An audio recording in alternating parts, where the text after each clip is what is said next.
को ले जाइए, वहां छोड़िए, उनकी पुत्री को ले आइए वहां से। वासुदेव जी ने यही किया। जब 12 बजे श्री कृष्ण का जन्म हुआ तो भगवान का आशीर्वाद बरस रहा था। ये यमुना नदी के रास्ते पहुंच गए नंदगांव। माता जसोदा गहरी नींद में सो रही थी, उनके बाजू में उनकी पुत्री थी। उन्होंने उनकी पुत्री को उठाया, अपने पुत्र को श्री कृष्ण को वहां पर रखा और उनके पुत्री को वापस ले आई।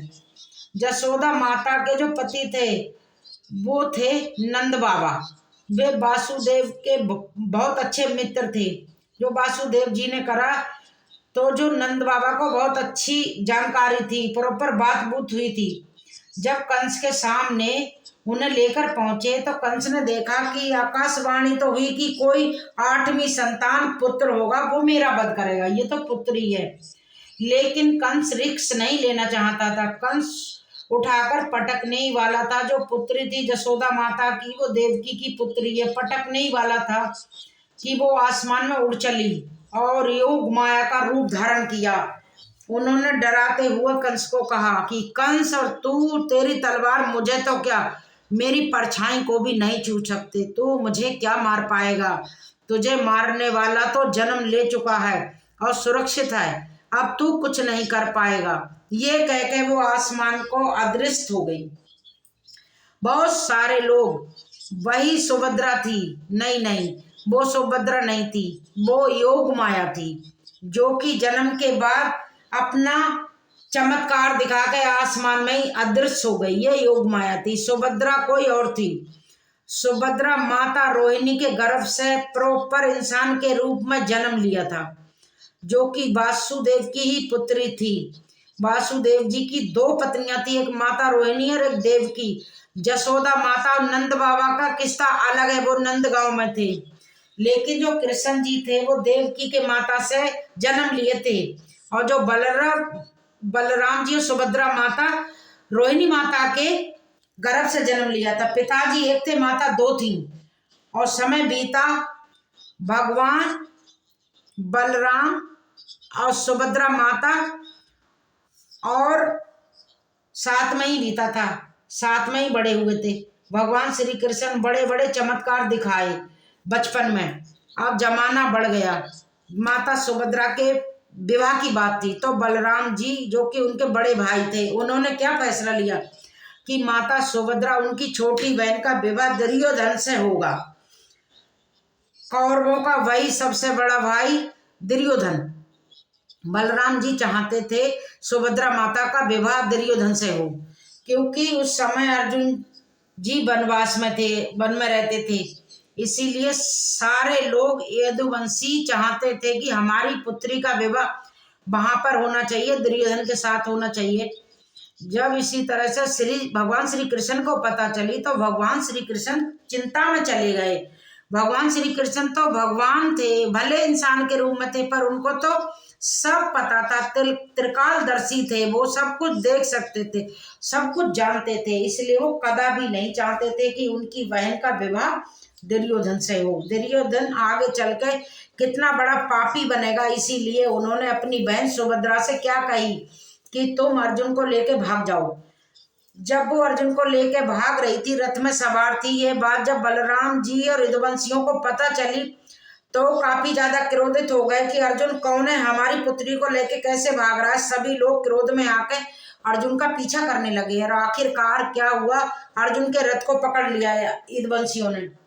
वहां युद्ध होने की बात आई, लेकिन भगवान श्री कृष्ण सामने आए और बात बुलवाई माता सुभद्रा से। तो माता सुभद्रा ने बोली कि मैं ही अर्जुन से विवाह करना चाहती थी, अर्जुन मुझे लेके नहीं भागा था, मैं अर्जुन को लेके भाग रही थी। जब ये बात सुनी तो सारे लोग कन्विंस हो गए, बलराम जी भी कन्विंस हुए, और फिर दोनों का विवाह धूमधाम से द्वारका नगरी में किया गया।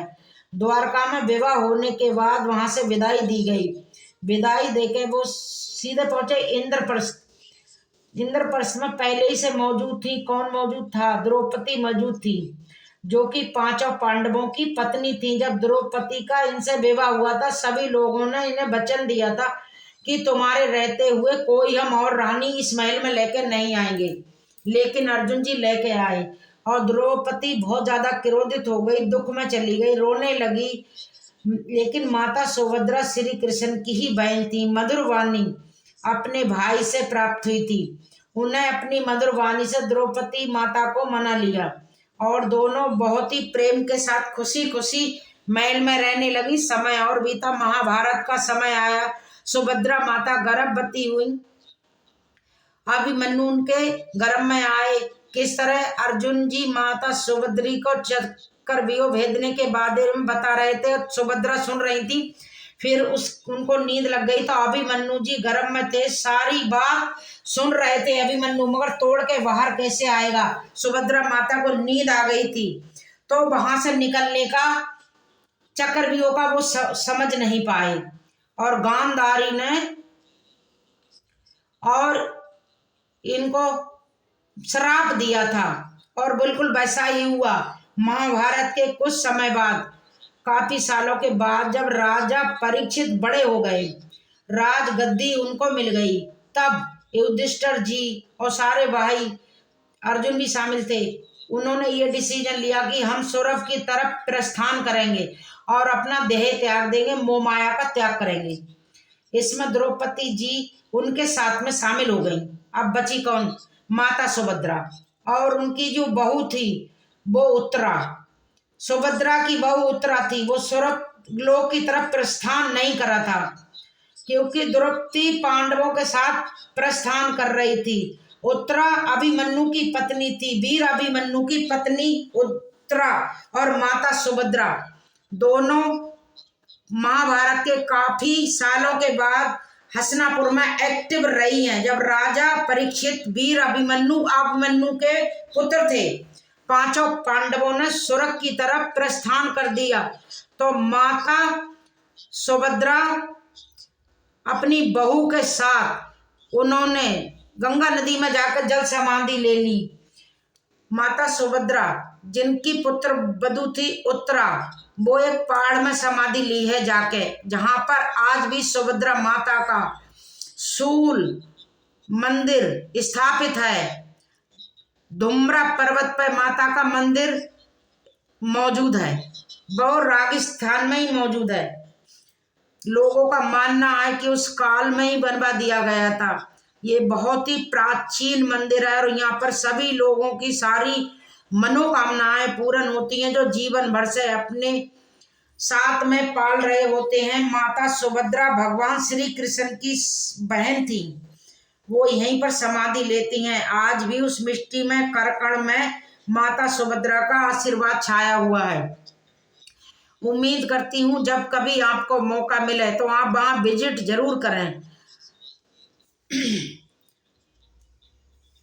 और आप लोगों को जानकारी के लिए कुछ ना पता चले तो अपने परिवार और दोस्तों के साथ जरूर शेयर करना। इनको पहली बार देख रहे हैं तो हम आपको वीडियो ऐसे लेके आते रहेंगे। और आपको ये वीडियो अच्छी लगे या कुछ अच्छा लगे तो हमारे चैनल को सब्सक्राइब कर दीजिए और बेल आइकन को भी प्रेस कर दीजिए और कमेंट भी कर दीजिए। हरे कृष्णा, राधे राधे।